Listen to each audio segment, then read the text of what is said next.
A day in my life as a working student. Hello everyone, welcome back to my vlog. Sa mga hindi pa nakakilala sa akin, ako nga pala si Ronalyn as a working student assistant sa Bipsa. For today's vlog, wala muna kaming pasok kaya samahan niyo muna akong maglinis ng working assistant. Habang naglilinis tayo, gusto ko na i-share sa inyo ang naging journey ko bilang isang student assistant. Bago ako mag-second year sa college, nag-apply ako bilang student assistant. Hindi na madali ang desisyon na iyon. Sobrang takot ako doon kasi mahihayin akong tao at wala talaga akong alam. Natatakot akong magkamali at iniisip ko kung kakayanin ko ba ang responsibilidad. Pero kahit natatakot ako, nagtiwala lang ako sa Diyos at naglakas loob akong mag-apply. Ang dahilan kung bakit gusto ko makatrabaho ay para makatulong sa pamilya ko. 7 kaming magkakapatid at lahat kami ay nag-aaral. Ako ang panganay, construction worker ng aking ama at may mga panahong wala siyang regular na trabaho. Ang mama ko naman ay walang trabaho.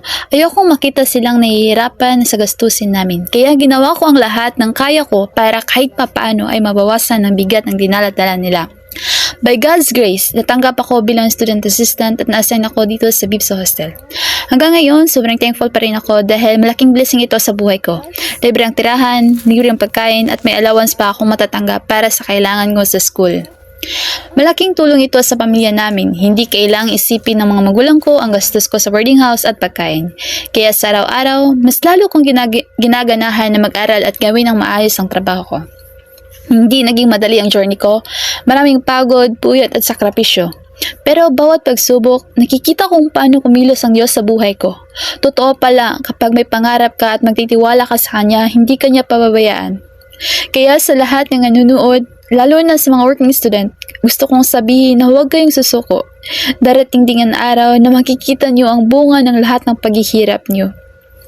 Philippians 4:13 says, I can do all things through Christ who strengthens me. Keep going, keep praying, and trust God's perfect timing. One day, masasabi rin natin ng worth it ang lahat ng sakripisyo natin. Before I end this vlog, I just want to share a Bible verse and short messages for everyone, especially to my fellow working students. I know there will be days when you're tired, overwhelmed, and feel like giving up. But always remember that every sacrifice, every light, and every step you take today is preparing you for the future God has planned for you. Keep going, your hard work will be worth it.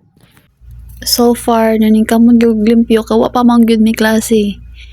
So, clean ko yun lang sa ta. Mwah. And that's it for today's vlog. Thank you so much for spending the day with me. I hope my story reminds you that no dream is too big when you have faith, determination, and trust in God's perfect timing. To all my fellow working students, don't give up. Your hard work, sacrifice, and sleepless nights will be worth it someday. God says in Philippians 4 verse 13, remind us, I can do all things through Christ who strengthens me. If you enjoyed this vlog, don't forget to like, comment, and subscribe. See you in my next vlog. God bless everyone and thank you for watching. Mwah! Hanggang dito lang muna ang ating video. Sa susunod ulit, magtatapos muna ako sa paglilinis. Mwah!